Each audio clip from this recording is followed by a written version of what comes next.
The glowing screen of my phone, clutched in my trembling hand at 2 a.m., illuminated a text message that ripped my world apart. "Can't wait for our next business trip, my love. The altitude always makes you so. It's adventurous." It wasn't from my wife, Sarah. It was to her, from a contact saved simply as pilot. My heart hammered against my ribs, a frantic drumbeat of disbelief and dawning horror. The air in our bedroom, usually a sanctuary, suddenly felt thick with deceit, suffocating me. I stared at her sleeping form beside me, a stranger now, her face serene, utterly oblivious to the earthquake that had just erupted in my soul.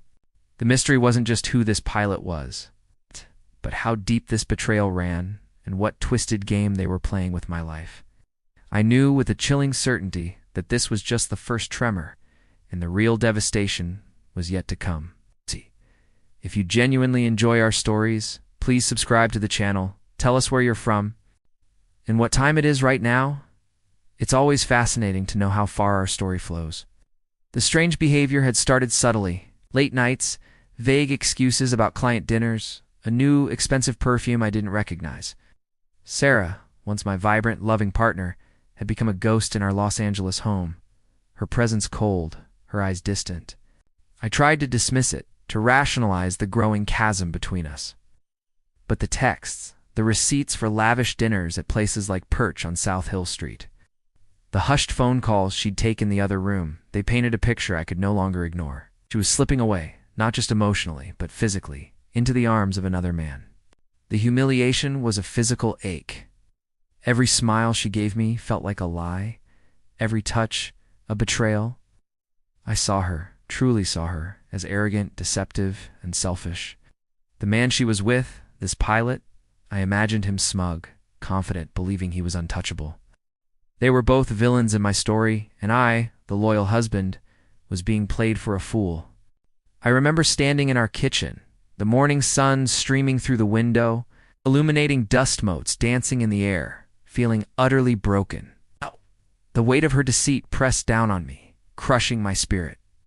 I wanted to scream, to rage, but a cold, calculated resolve began to form in the shattered pieces of my heart. I started gathering proof, meticulously, silently.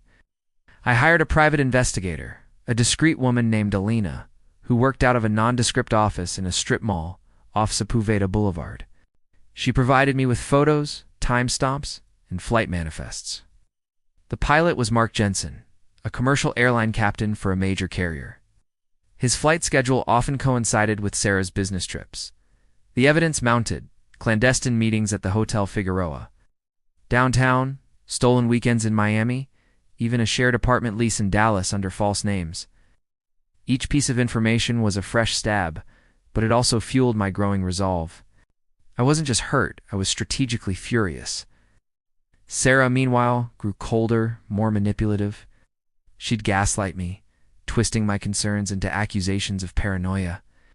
"You're imagining things, David. You're stressed." Her words were daggers, designed to make me doubt my own sanity. But I knew. I knew the truth, and it was a weapon I was sharpening in the shadows. I began to set legal and social traps. I consulted with a divorce attorney, a shark named Eleanor Vance, whose office overlooked the bustling streets of downtown Chicago. We discussed asset protection, infidelity clauses, and public exposure. I wanted not just a divorce, but a complete, irreversible destruction of Sarah's carefully constructed life. The plane crash.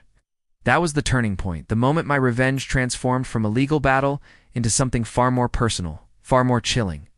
Mark Jensen, the pilot, was supposed to be on a flight from LAX to JFK, a flight I was booked on, surprise trip Sarah had insisted I take, ostensibly for a much-needed break. The news reports were frantic. Commercial airliner disappears over Atlantic. My family, my friends, they mourned me. Sarah, I later learned, put on a masterful performance of grief, tears, and shock. But I wasn't on that plane. At the last minute, a scheduling error had bumped me to the next day's flight. A scheduling error orchestrated by Mark, who had faked the crash, making it appear as if the plane and I had vanished. He and Sarah had planned it, a twisted scheme to collect my life insurance and disappear together. I emerged from the shadows, a ghost returned from the dead. The public exposure was swift and brutal. I leaked the evidence to a prominent investigative journalist, a man known for his relentless pursuit of truth. The story broke like a tidal wave. Husband dead in faked plane crash exposes cheating wife and pilot lover. The headlines screamed, the news channels buzzed. Sarah's carefully curated image as the grieving widow shattered into a million pieces. Friends abandoned her social circles evaporated. Her career, built on a foundation of lies, crumbled. The legal proceedings were a spectacle. Mark Jensen, the smug pilot, now a cowering wreck, faced charges of fraud, conspiracy, and attempted murder. Sarah, stripped of her arrogance, stood beside him, her face pale, her eyes hollow. The courtroom in downtown New York, packed with reporters and curious onlookers, became the stage for their downfall. I watched, impassive, as their lives were systematically dismantled. The judge's gavel echoed, sealing their fate. Sarah lost everything: her home, her assets, her reputation. She was left with nothing but the bitter taste of her own deceit. My revenge was complete, not with a bang, but with a quiet, haunting emptiness. The satisfaction I thought I'd feel was replaced by a profound sense of loss. Not for Sarah, but for the man I once was, the man who believed in love and trust. I walked away from the courthouse, the city lights blurring around me, a free man, but forever marked by the darkness I had embraced. The silence of her ruined life was my only solace.